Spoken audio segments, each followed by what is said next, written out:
Thank you all. We are live, and it will be officially starting in 1 minute.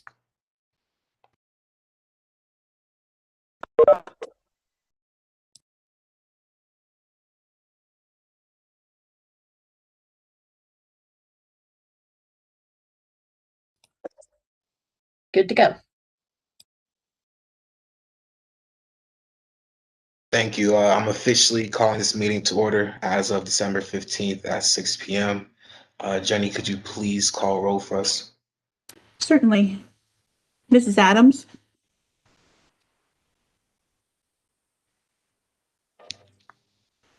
Hello? Thank you. Oh, yeah. Mr. Impansa? Here. Dr. Hoadley? Here. Mrs. Marier? Here. Mr. Robinson?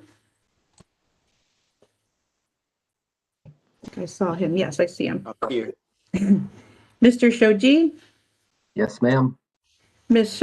Sofora? I'm here. Thank you. Mr. Wang? Here. Mr. Nepke? Here. And Ms. Babpana? Here. Thank you. And Dana, for the review minutes part, I'm a little bit confused on how I can get that part started as well. Yeah, sure. Just hope that everyone had a chance to review the minutes that we circulated with the agenda and the other information about the task force prior to the meeting. If anyone had any questions or comments about the minutes or anything that you would like to see changed that maybe wasn't reflected exactly right, now would be the time to bring that up. Otherwise, then, Mr. Chair, you can call for a motion to adopt the minutes if there are no questions or comments. If there's no questions, can I have a motion to adopt the minutes? Kofi, I'll move to adopt the minutes.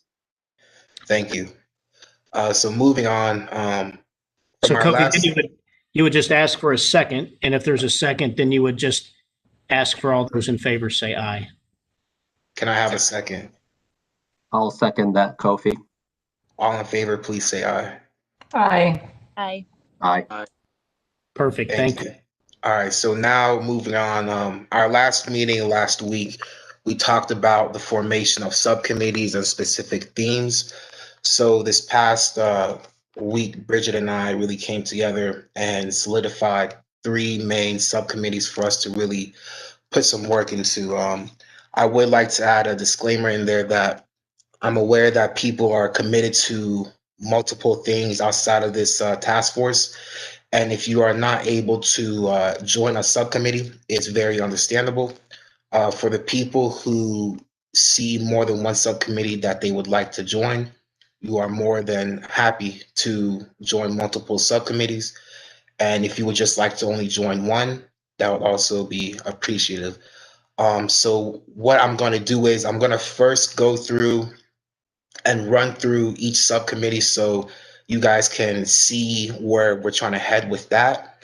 And after I run through each subcommittee, we'll go back and I'll see who would like to join each subcommittee and we'll go from there. So the first main theme or subcommittee is the economics and infrastructure. This one has a good amount of sub branches to it, including housing, infrastructure, and economics. And Bridget, would you be able to talk a little bit about that? Sure. Thank you. First, let me just mention, because for the benefit of folks who aren't aware of it, Dana talked with us and the city has agreed to work with us on establishing the 3 subcommittees, which is a great, I think, advance in regards to us trying to get some work done. So we are limited to 3, and when we go through this tonight, you might see that these are pretty broadly defined. And I think, Kofi, you would say, clearly we can narrow these down and establish 3 in the near term based on everyone's interests. And then once the work is done, we could close out one subcommittee and start a new one, for example. So these aren't set in stone. These are just some initial ideas to give you a sense of where we thought the whole committee was leaning on these topics. I'll briefly, I mean, if you've read through it, I'll just, I'll highlight some of this. Basically, economics and infrastructure is very broad. And at least initially here, we were describing or defining it into 3 different parts: housing, mobility, and workforce. Specifically with housing, you can read those questions yourself, but the general idea is that if we want to promote diversity, equity, and inclusion among the city of Columbus residents and workforce, then we'd like to take a look at housing and increase the diversity of folks who live here, from income to race and ethnicity. We'd like to look at what the barriers might be and perhaps identify some that are something that we could solve in a relatively easy manner. Well, I'm sure we'll identify some barriers that aren't easy to solve, but identifying them are helpful. And then us as a group figuring out what would be a priority.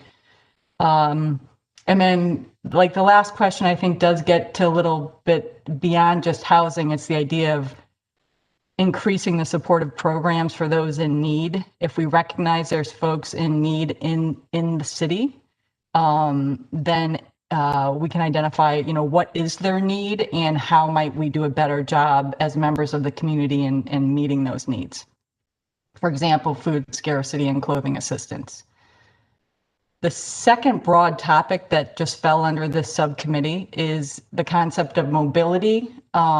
Basically, how do people get around within the city and to and from Columbus? So, it was hard for us to, it was a little bit challenging to figure out exactly what we need to know on this category, but we do know that there's very likely improvements that can be made regarding transportation modes here in Dublin. And it seems to me that part of why I was leaning towards this as a concept was that there's so much effort and money associated with the corridor of transportation near near Dublin, that perhaps there's something that if we identify some barriers and challenges, we might have an opportunity to work with others who are already focused on transportation in our area.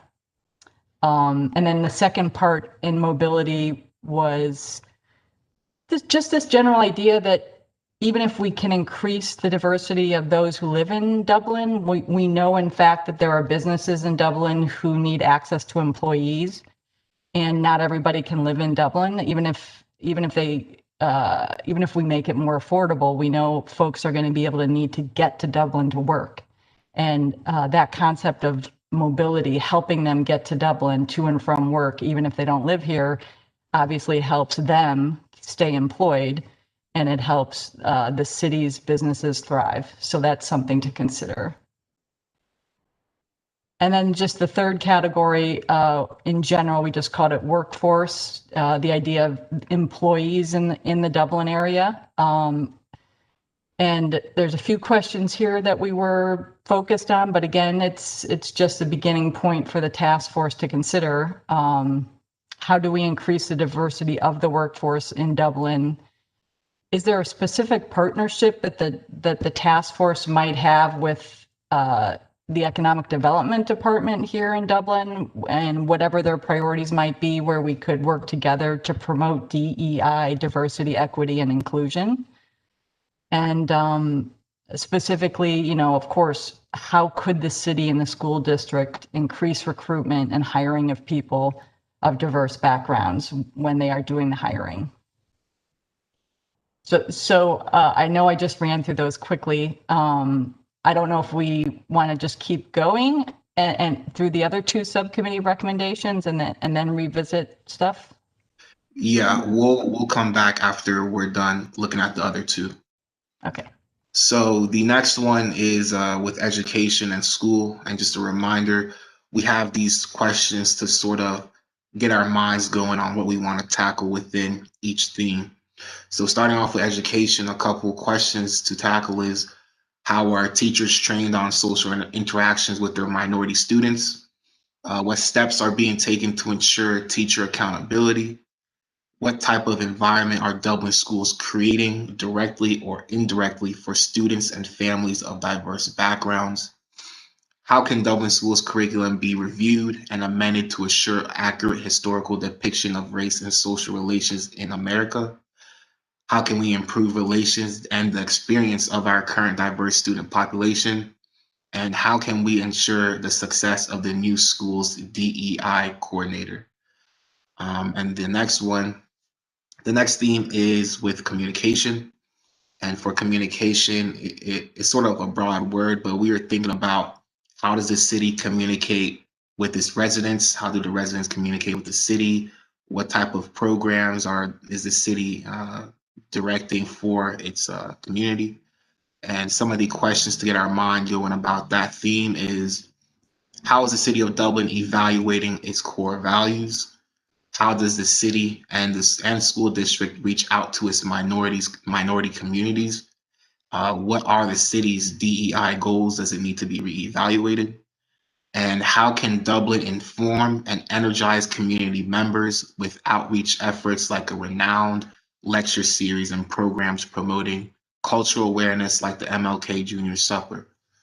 So those were the main three themes that we wanted to get talking about. So now what I'm going to do is I'm just going to run through each section. If you would like to really work on that section, or if you would like to really work on that section, please just let me know so we can get your name down. So for economics and infrastructure, which includes housing, mobility, and workforce, would there be anyone interested in really working on that? Erica Adams would like to participate in that group. Bridget Marrier.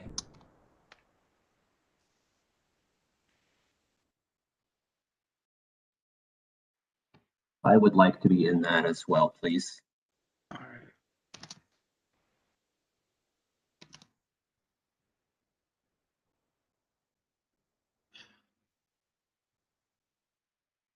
All right. And no one else has anything to say about that, I'll be moving on to the next one. So for the next one is school and education. If anyone would like to be a part of that, please let me know. I would like to participate. Could you please say that again for me? I couldn't hear. Vincent Wang, I would like to participate in the education committee. Okay, thank you. I would like to participate. This is Nancy Shifawara. All right. I would also like to participate. Jamil Robinson. Kofi, I'd like to be will participate in that. Okay, so Will and Dr. Hoadley. I would also like to participate in it. This is Sammy Bopana.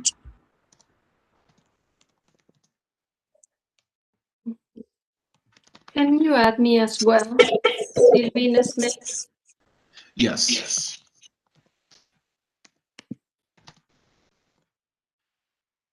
And I, Kofi Amponsa, would also like to be a part of the subcommittee. If no one else has any comments about that, we will be moving on to the next one. The next one is communication. Would anyone like to be a part of this?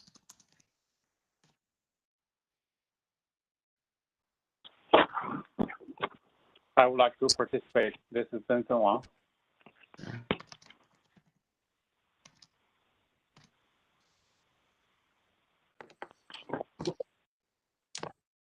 I, Kofi Amponsa, would also like to participate in this.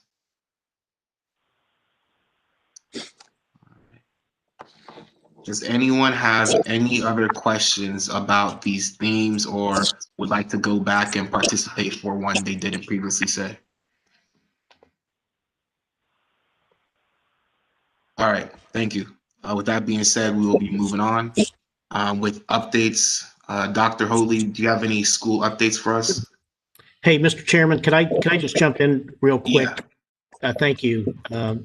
Members of the task force, just wanted to share a little bit about logistics. So, and Bridget said it very well, the city wants to support the task force effort, the subcommittee effort, which, we think will be very productive. I apologize that we can only do 3 at a time. As I scan across my resources and availability in comparison to other things we have going on like this. That's about as much as we can do at one time. So thank you for your patience with that. As they mentioned, if things move along, we have the ability to close something out and start something else, we will. Or if I can add more resources, I'll let you know and we can even do more. So I just wanted to make sure you all heard that from me. So what I will do is, now that we have those who want to, we know who wants to participate and so forth, I will assign a staff person to each of those subcommittees. Those subcommittees will have to conduct themselves much the same as we are right now. So they will be public in this type of a setting online. If we were able to get together, we would just advertise the meeting, we would do the meeting, and then if people show up, be it task force members or the public, then we would just conduct it in person. But as you all know, that's going to continue to be a challenge for a while, which makes the logistics tougher. So we'll do it in this kind of a format. It'll be a smaller group. The staff member that I assigned will be there to support you. They'll take your minutes and so forth, just as we do for this task force. The idea being that each subcommittee would report back to the task force on your progress. We'll add that to the agenda as we go forward so that we can get this sort of machine going here, which I know you'll become, and get a lot of things done. So I just wanted to mention that. And I think the one thing that we may need from each of those subcommittees might be a lead person that my staff person can communicate with and try to make sure that we have consistency and in the logistics and so forth. But I'll let you all work that out at the subcommittee level, and I'll work that out with their staff member that I assign you. So thank you for just letting me have a minute to explain that. And I look forward to all that great work that everybody will be doing. Thank you. Can I add something else, Mr. Chairman? Yeah, go ahead. I think just broadly, so folks know, and I think we can figure it out now. You know, we were thinking that to get things done as time passes during a pandemic and we're all virtual, time just goes quickly and it's hard to get stuff done. So I think ideally we would recommend that the task force do try to meet relatively soon. Like, I know it's the holidays, so it's not like, maybe not next week, but meet soon enough so that everybody can get together and develop some priorities. And then also we'd be in a position to figure out what we need from the city so that eventually we could have an interim report back to this large group.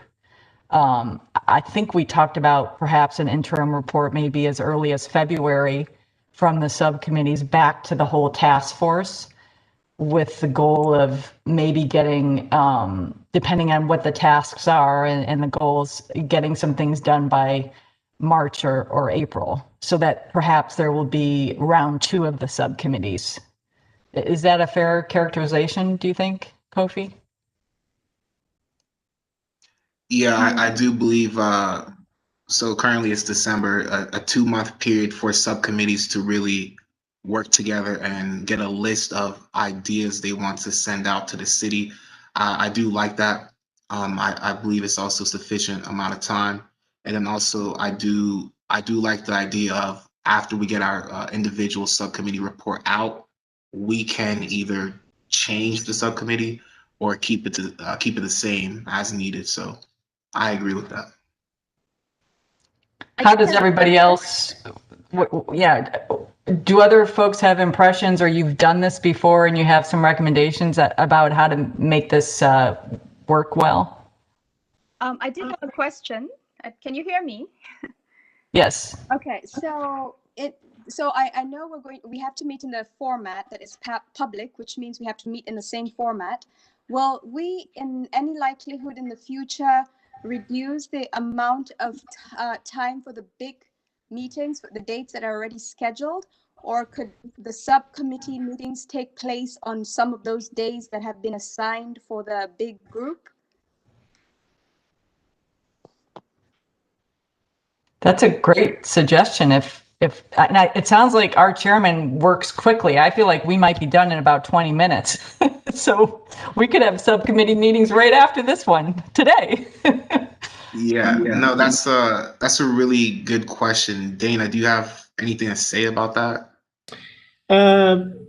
I think that's fine. We'll have to think of the logistics. I mean, it could be that if you wanted to get in that kind of a rhythm, we could design this. In fact, I was on a call today with a lot of our not-for-profits today in the community, and it was a meeting like this, and then they just from this setting went right into breakout sessions. You've probably all done that in this format, and then worked in breakout sessions, and then they were brought back together. Not that you want to do it that way, but we could either just break out from here perhaps, or we could end it, and then the staff I have assigned, you would end your meeting and then go into subcommittee work. We could work that out logistically if you wanted to do that on the same night. So we'll try to figure it out. I don't mean to get into weeds on that. It's a little bit just of a logistics issue. So we'll try to accommodate however we can.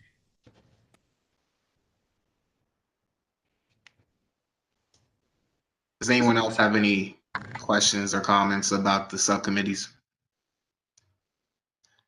I believe as more time passes, we'll be able to get more information and logistics out to you guys. So do you want to try that format at your next meeting where we convene the task force meeting, then kind of break out after that? Do you want to try it, or do the subcommittees think you want to try to at least have an initial meeting with your staff person, and maybe off of the task force meeting date and see and get organized and all of that, and then come to the first one and then try to get into that rhythm?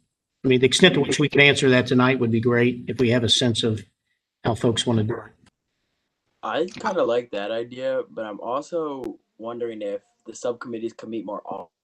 Like if we only do it after our group discussion that we're doing right now, it's gonna be hard to like keep going and keep the wheels turning. I feel like if we met like maybe twice a month as a subcommittee and then once a month as a bigger committee, I feel like maybe we can get more progress done that way if everyone's okay with that. I don't know if that works with everyone's schedule, but if it does, I feel like that'd be a good idea. I would definitely advocate for an initial meeting within the subcommittees first, so we can establish how often we would like to meet. So, for example, if the communications subcommittee only wants to meet once a month, that's okay. But for example, education might have a lot to talk about, so we might vote on an increased amount of meetings per month. I definitely think we should have a meeting within the subcommittees first to see where everyone's mind's at, what everyone wants to do. Let me know what you guys think about that.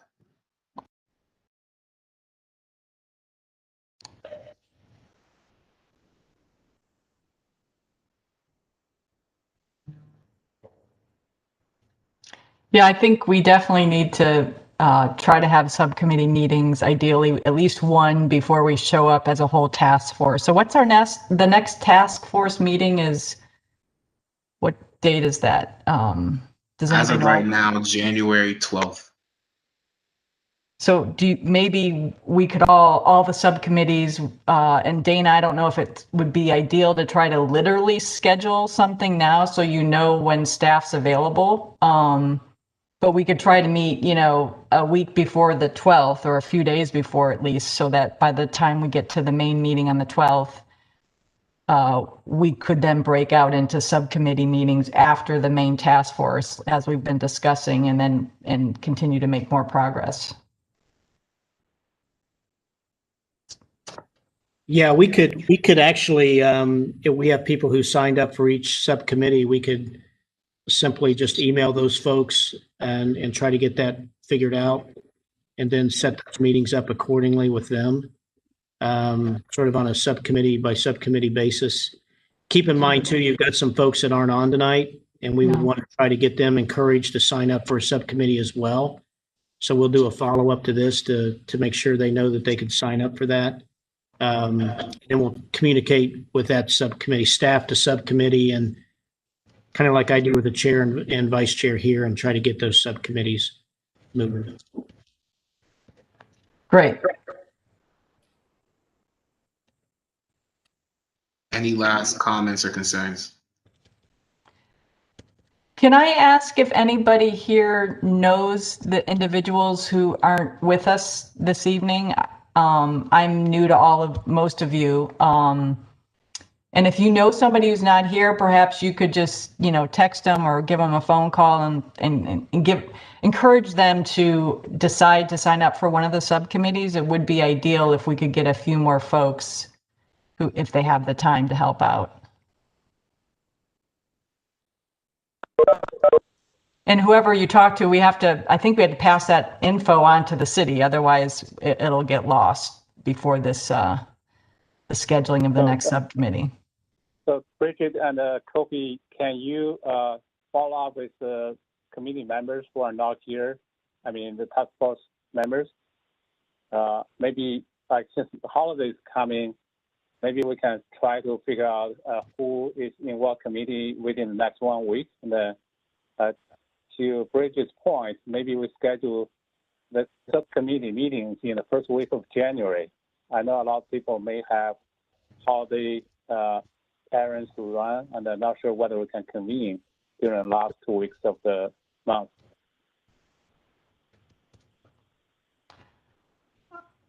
I would definitely go ahead and call folks. If I can get some phone numbers, if the city doesn't mind providing that, then I would definitely reach out to folks just to say hi and tell them what's happening and encourage them to sign up for a subcommittee before early January. Okay. We've been a little bit guarded on the phone numbers. I don't know if Candy circulated those or not, only because I want to make sure everyone's okay with releasing phone numbers. Emails we've tried to share. We would be happy to do that. As long as you all are okay with that. I think logistically, again, I think the thing I would encourage is that let me get staff assigned to these subcommittees, and we can reach out directly to anyone that's not here. And I can even make some phone calls as well and try to encourage folks. I don't want to get in the way of you all talking to each other. That's certainly a good thing, and getting to know each other is great. So by all means, do that. Let me check on the phone number thing, and if we haven't circulated that already, we will. And then I guess we can email to you the folks who are here tonight, and then we can email to you. I mean, we could do that as soon as tomorrow out of my office. Who's here tonight and who wasn't here, just so you're aware, and I can just send that out in an email, if that's okay. So we're not trying to figure that out right now. I will. I understand the sensitivity about phone numbers. So if you have the time to reach out to folks, since you were working on recruiting people for the task force, I think that makes a lot of sense for you to touch base with them. And I will just individually email them and ask for their phone number and just call them if they're willing to talk. Part of it is, I assume everything is public information. Yeah. Okay. It is, yes. Yeah, alternatively, what we can do is if we have, maybe there are some kind of procedural concerns, we can create a form or something, encourage all the task force members to opt in to provide their phone number. So that for the members of the task force to contact each other, that way we'll have a written consent.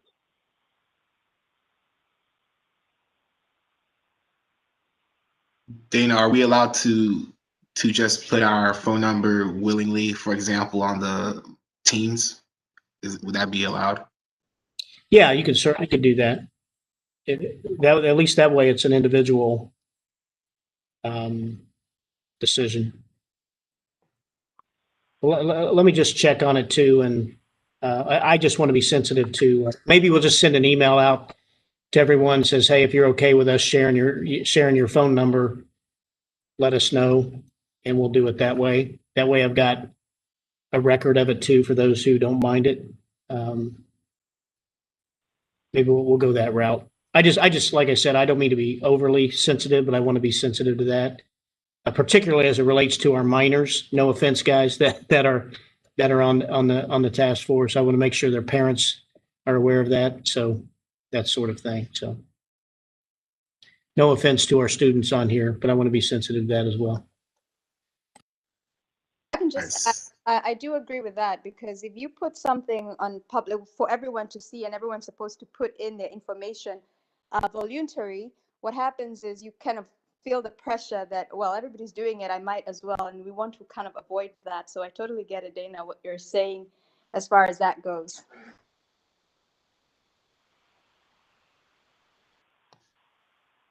Just so that the understanding is there among everybody. So everything that's in the Teams is technically considered public record, correct? And everything that's on the Office 365 drive, where the Community Task Force, some of the population and census data is shared, that's also public record.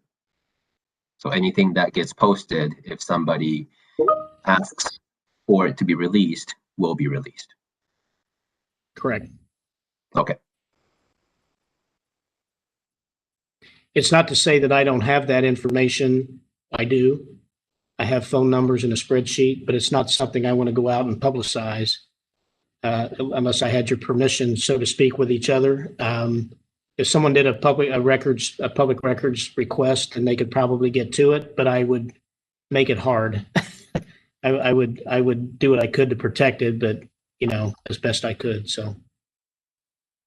At least to the extent that the subcommittee members can communicate, I think it's easy enough for somebody within the subcommittee to start an email and say, hey, just reply back to me if you don't mind sharing your phone numbers among the subcommittees. I think that's simple enough.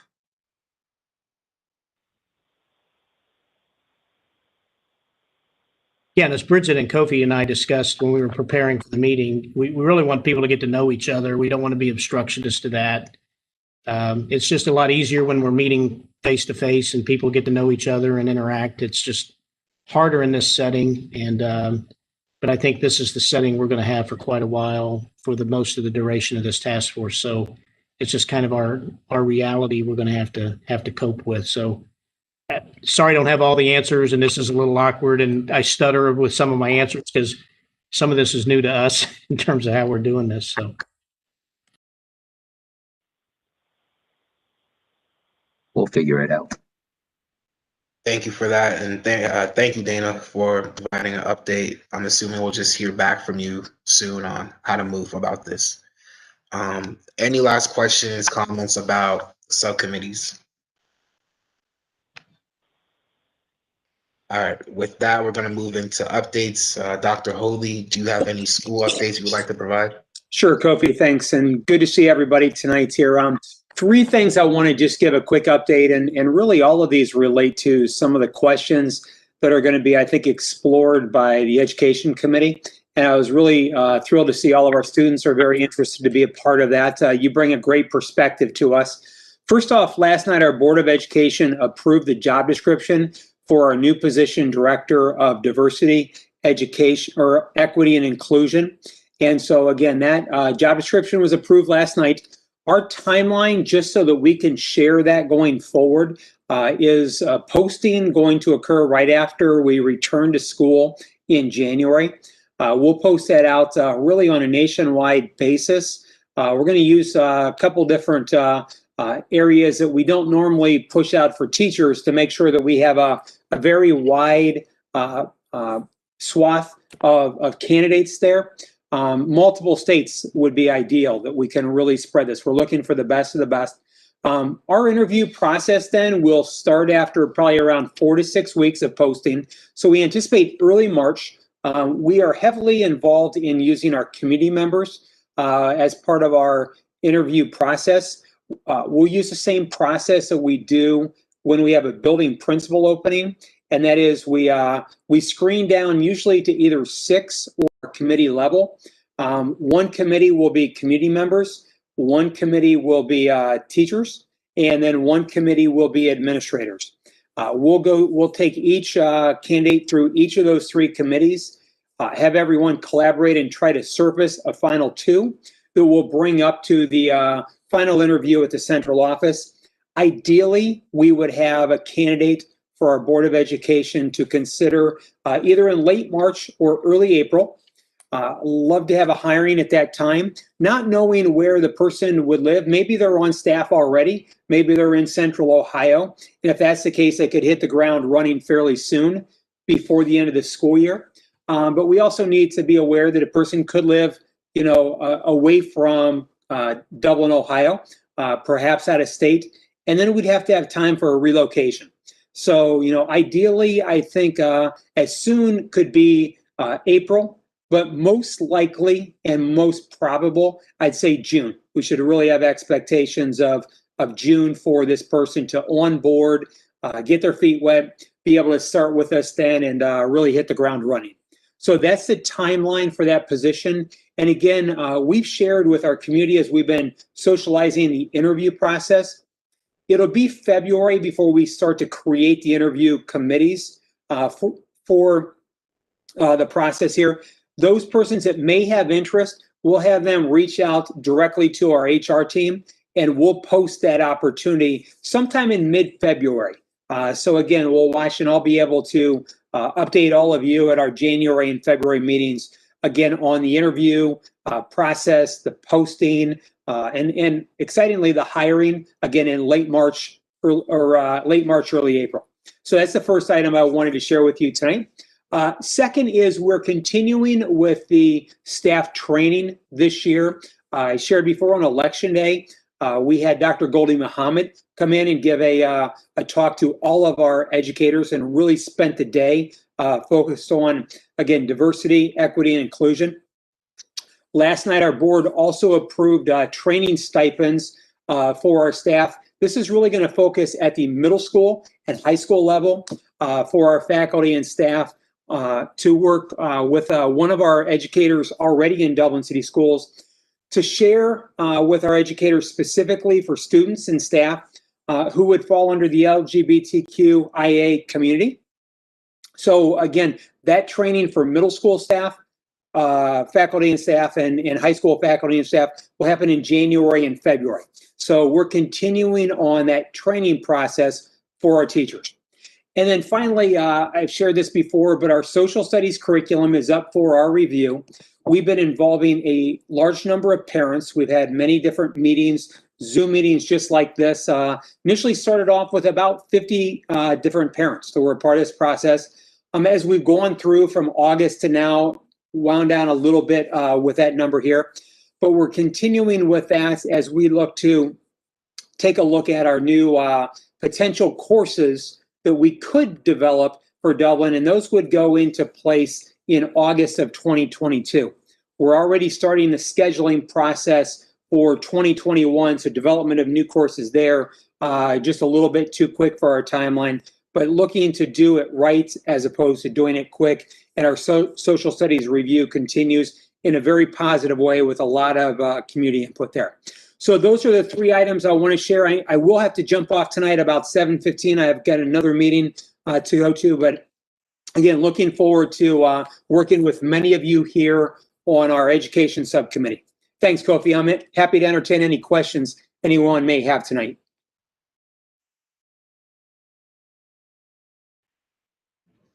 All right, hearing none, everyone have a wonderful holiday. I'll stick around for about the next 40 minutes here. Thanks. Thank you for that, Dr. Hoadley. JM, do you have any updates for us?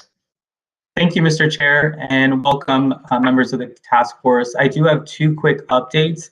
One is a follow-up from last meeting. If you recall, there was members of the community who wanted to voice their support for an ordinance that would cover non-discrimination areas for LGBTQ protections. Lindsay brought to my attention, Lindsay from CPI, she brought it to my attention that we do have an anti-discrimination ordinance on the books that was passed in December 2015. So that's a great first step towards that goal of an ordinance that the community members stated. I did share that resolution on the Teams channel, so feel free to dig around and read it if you like. The second item I have is more of an update. This week there was a big U.S. Supreme Court action the court rejected an Indiana Attorney General lawsuit that would keep LGBTQ couples from putting their names on birth certificates of their children. This has implications when it comes to health insurance coverage, also which parent can speak on behalf of a child at a doctor's appointment, enrolling in school. So because the court rejected to hear this case, it means that both members of same-sex couples can list themselves as parents on the birth certificate. It seems minor in nature, but it does have big implications. And it's just a screenshot of kind of the continuing fight for equal equality and rights. So I just want to share that with the group, some positive news. I'm happy to answer any questions if you have any. Other than that, I'll pass it on.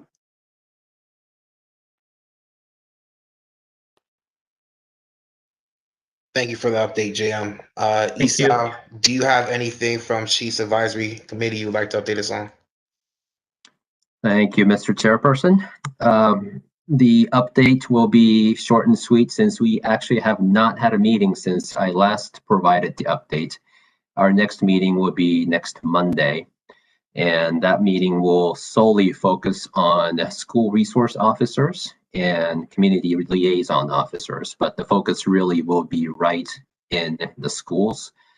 The chair and the vice chair have asked for some questions up front so that we can have constructive conversation with the officers that will be in attendance. I believe we're expecting 3 SROs and 1 CLO at the moment, and I look forward to reporting back afterwards. Thank you for that. Dana, do you have any city updates for us? No specific update. I will get on your agenda as a task force either in January, but I'm guessing it's probably going to be February. I'll probably be bringing along with me a couple folks, Homer Rogers, our assistant city manager, and probably Robin Myers, our training and development director, to talk about some of what we've been doing as a city relative to development and training in the area of diversity, equity, and inclusion. And then also I'll probably bring along Steve Francis, who has been doing some consulting work with us, helping us to do a self-assessment of our DEI efforts here in the city of Dublin. Certainly went through an exercise, the management staff, leadership team with him, never really having used a thorough, comprehensive plan and approach. It was very eye-opening and educational for us, the depth and breadth of such a self-assessment. So it was very helpful for us to understand potentially our way ahead. So I'd like to get before you all and just give you an update on that. And I think February, the way things are stacking up, are probably going to be the best time frame for that. Thank you for that. With that, we will be moving on to new business and discussion. Is there anything anyone wants to bring up to talk about? Any updates? Now is the time. I don't know if this would be the time to suggest, I feel like we're going to be able to adjourn soon. So before we get on that, I'm wondering if we as a group want to go ahead and, is it possible for us to try to break out tonight into the general task force that we've established, or is that premature? Even if it was for just 15 minutes so we can say hi to each other, exchange phone numbers and... We would not be able to break that out and support that tonight. Okay. Jenny, I don't know how you feel about the notion of adjourning the meeting, but folks could stay on and do that. Cindy, how does that live stream work? Can you go out of live stream and let people spend a few minutes after live stream to do that? As long as there's no other business conducted, it's only to share information or something like that, we could allow that to happen. That's a legal question. I can tell you from a technical standpoint, I can stop the stream. So I tell you what, I'm gonna go out on a limb and do that. And if anyone has an issue with it, I guess they could come and see me. But we all got each other to witness that we're not going to be conducting official business. We're only going to be spending a couple minutes letting you all exchange information. So they will all be in the same room. They will not be in 3 subcommittee rooms. Just so And that's a one person at a time conversation. So if you want to try that, you're more than welcome to do that. I don't know how other people feel about it. I guess if we can't break up into 3 committees and actually do anything, I'm not sure what non-business work is except for. Yeah. So the subcommittees, like I said, have to function just like this. We got to advertise it, and we got to set up to do it. Therein lies our challenge, not to be bureaucratic, but that's the conditions we're under. And so we'll need time to figure out who those people are, get those dates set up, advertise those dates, put an agenda together. Just like we do this meeting, we have to conduct ourselves the same way in subcommittee. So that's the approval I was able to get with my law director to be supportive. So. Okay, I think I'll retract my suggestion just because it doesn't technically work nor legally work for us to break up into 3 groups this evening. Okay, sorry about that. I wish I could do better to help you with that. I know that at the beginning you went through and read the different questions or areas to tackle for the different committees, but maybe we could also spend just a few minutes to see how, even as we are working separately on the different goals, that we still kind of are focused towards one common common goal. So maybe we can look at each what we're going to be doing in different subcommittees, but we're still a major focus as a task force.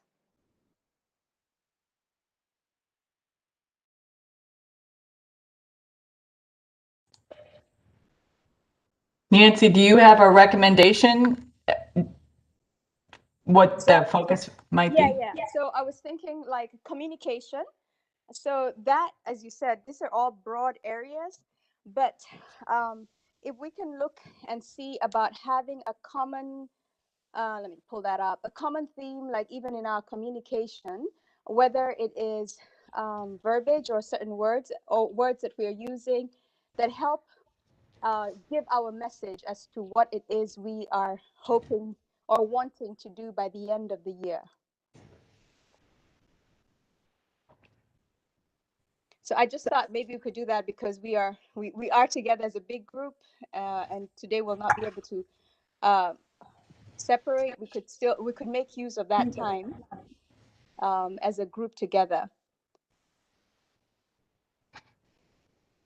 So Nancy, just so I'm understanding what you're saying, you want us to go through each 3 big theme and pretty much write a big goal we want to see out of that? Yes, yes. So that we know we are a diversity task force, and that's what we are looking at. So that even as we are in each of our subcommittees, we are still staying towards one central theme. We don't have to go through each of the things, but we can still be able to tease out what would be a central theme in each from each committee, that as we are working through it, we have like one major theme we're all looking towards. I think that's a great idea. I think I was just trying to find the actual task force establishment language, which I didn't think, it was relatively general information, but I thought that might be a good place to start. But because I couldn't find it, I'll just say that when I was thinking about the subcommittees in my mind, I was thinking, our goal should be to identify the barriers or the challenges when it comes to increasing diversity, equity, inclusion, so that if we could figure those out, then the next step might be to identify, near-term solutions and maybe longer-term resolutions to those problems. And then the issue would be, does the task force or the city or partners that might want to work with us sometime in the next year or 2 or 3 want to actually implement the efforts that would reduce the barriers? Okay, that sounds great. sounds well worded. So our focus, our first focus is identifying the barriers. Is that what I'm hearing? I'm just making that was just how I was looking at it. I'm very interested to see what other people think about how they're looking at the work that they'd want to do with this task force. I was off to the right, off to the side, writing what I thought could be one big theme, and I pretty much said the same thing you said. I said, identify barriers or challenges that prevent Dublin from becoming inclusive to all minority groups.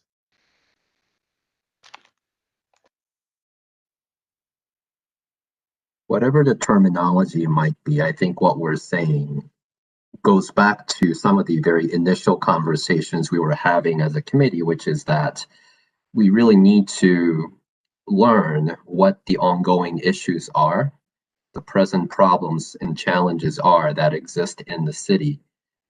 And then and only then, I think we can start to formulate effective solutions and ideas for improvements.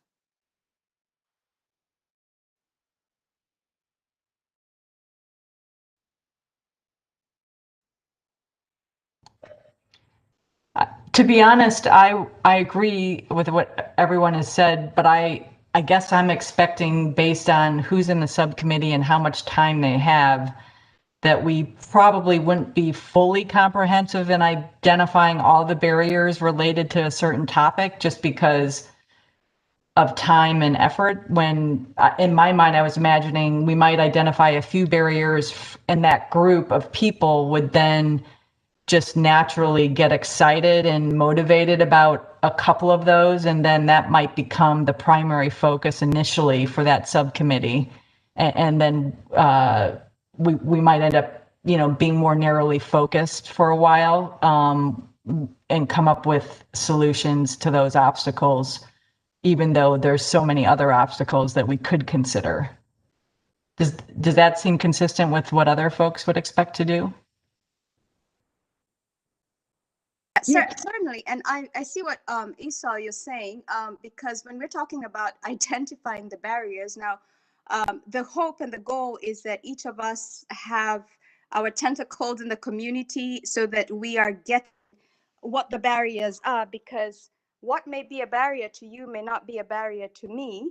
So, and I guess that's the whole premise and the whole purpose, so that when we do agree that this is indeed a barrier, what is going to be the criteria for that? Like, if are we going to say 20% think it's a barrier, but only, or is it just one person? So maybe just also as a guideline to, and I know what Esau you're saying, we have to look and see, is there a challenge? And if there is a challenge, what exactly is the challenge? So I guess that's my thinking, even as we're going along, is also identifying ways of being able to see through the lenses of everyone, so that we're not missing out some people, even as we are identifying these barriers.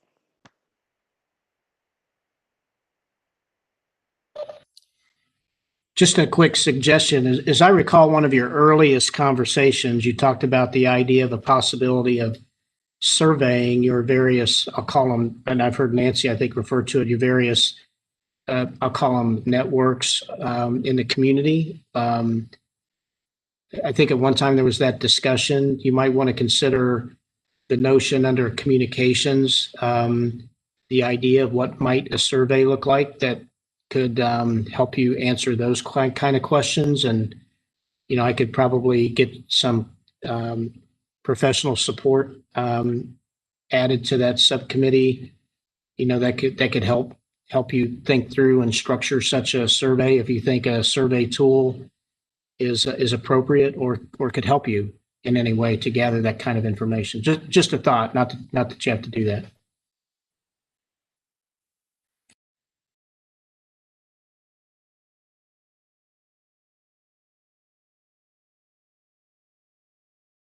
Dana, I assume there have been surveys done on various topics in the past, or for the city government's use.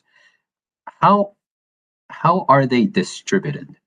Because, we can come up with the best questions, but if we're only distributing them to the people that we know, some would call that not all that successful, or definitely not very scientific from survey standpoint. Do we care about that? Or is that maybe making it too difficult? I mean, it could be. I mean, I'd toss that out for your discussion, if you think it's of value or not. We have performed community surveys. We were doing that on an every other year basis, every other year basis.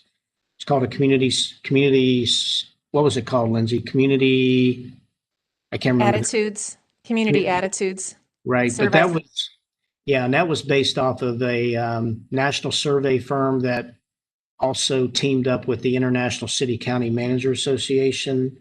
That was very much focused on city services, service delivery, feedback on that.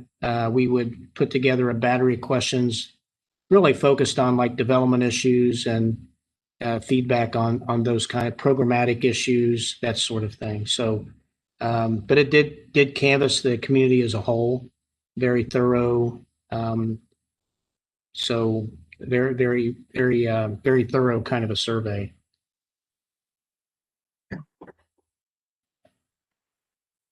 That may be over the top for what you're trying to do.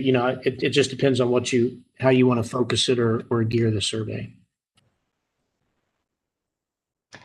I don't mean to undervalue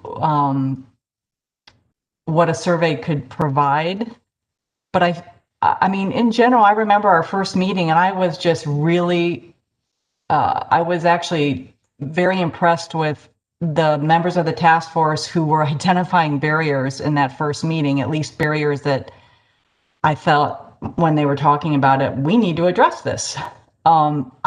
Is it fair to suggest that given the limited time we have, that this task force, if we just survey us, we can come up with a few key things that are relevant to the community, and because it's us identifying the barriers, we might be really motivated to help address them, knowing it's just a tiny bit of what we could address. I feel like if we get too formal with a survey, it really delays action in some ways. That's my opinion. I'm good with that, Bridget. I forget what the saying was. Somebody here, I'm sure, knows it. Something about not letting perfection getting in the way of something, right? Something good. We don't have to have a scientific survey. I suppose just us talking through it, and maybe the input from the community that hopefully is watching this proceeding, and who knows, maybe a poll on Nextdoor app or something would get some ideas to us. Is there a compromise approach here where we can formalize a survey, but it's a survey of the task force? A more formal survey among us, and we do take the time and effort to answer some questions, and that way, perhaps that helps establish some of those priorities that we need for the subcommittees. Yes, I guess we could do something like that, and perhaps maybe within ourselves first figure out how wide is our or how varied or diverse our interactions, because like I said, sometimes you don't know what you don't know because you're not out there. So if we are able to see, if we start seeing that most of us really, our friend groups or people who interact with are very similar, then we know we are going to be missing out on a population or a group. So maybe, yes, we could start with that. And if we find that, hey, you know what, we all have very diverse interactions with different people, different groups, then we would be a good sample or a good representative. But if not, then maybe I would say we could look at a survey as one of the ways. But yes, I understand we want to hit the ground running. But sometimes if you do something too much in haste, then it comes to bite you, because you also want to, I think, make sure the whole purpose of this was to make sure that everybody was included. And I think that's what the diversity, that hence the group started, because we wanted to make sure that there were no particular groups that were being left out. And yes, I understand, as they say, the devil is in the details, and sometimes we can get so bogged down into details until we get paralyzed. But I would caution that we make sure we do not make assumptions that we are good enough to be able to figure out that we are representative of the group. I would be okay if we maybe did that survey and kind of see how diverse are our interactions among ourselves.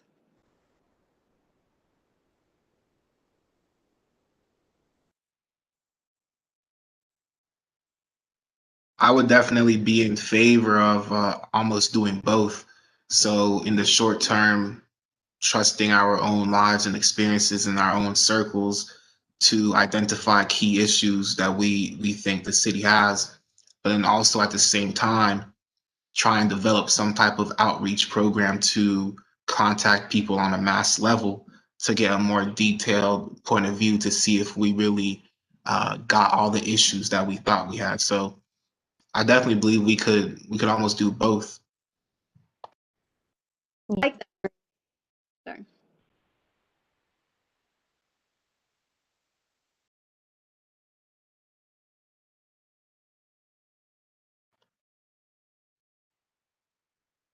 If no one has a comment about the survey question, Nancy, did we answer your original question about the main themes? So now if we're all knowing that our first big focus is identifying barriers. Yep, that makes it clear. Does anyone have any discussion for that in specific?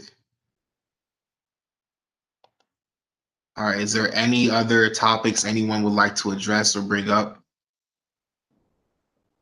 Along the lines of what we've just been discussing, does it make sense for the communications subcommittee to sort of tackle the idea of surveying, an external survey of sorts? Could that be one of the things that that subcommittee works on? Or is that more of a whole group effort?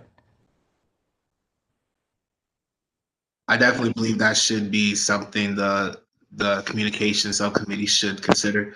I also wrote it down in my notes. I think that should be a communication topic that should be addressed in that subcommittee. Okay.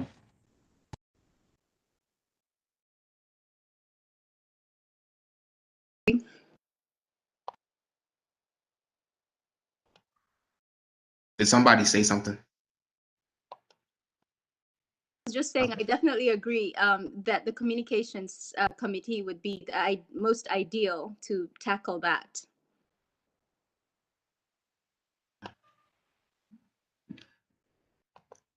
Any last comments or concerns about this topic?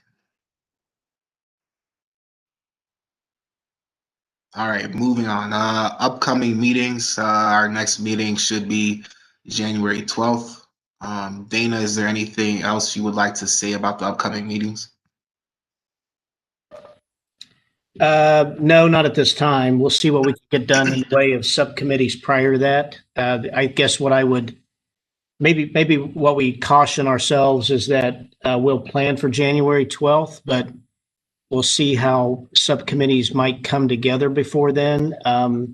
If it looks like we're having a hard time getting everyone together, then maybe we push that meeting back a little bit in the month in order that subcommittees can actually meet prior to that and see how productive they can be so that meeting is more productive, if that makes sense. So we could plan on a January 12th meeting with the option to move it if necessary. I mean, with the holidays and everyone's finishing up the year and everything, I don't know what everyone's availability will be to try to get things done. I think as Bridget pointed out, but we can certainly give it a shot. Thank you. And if no one has anything else to say, can I have a motion to adjourn?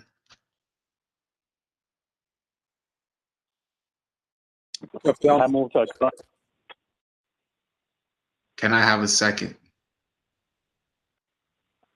I second that motion. All in favor, say aye. Aye. Aye. Aye. Aye. All right, thank you for the meeting today. Everyone have a nice weekend and a nice night. Thank you. Thank you. Good Bye, night. everyone. See ya. Bye-bye. Holidays. Happy holidays.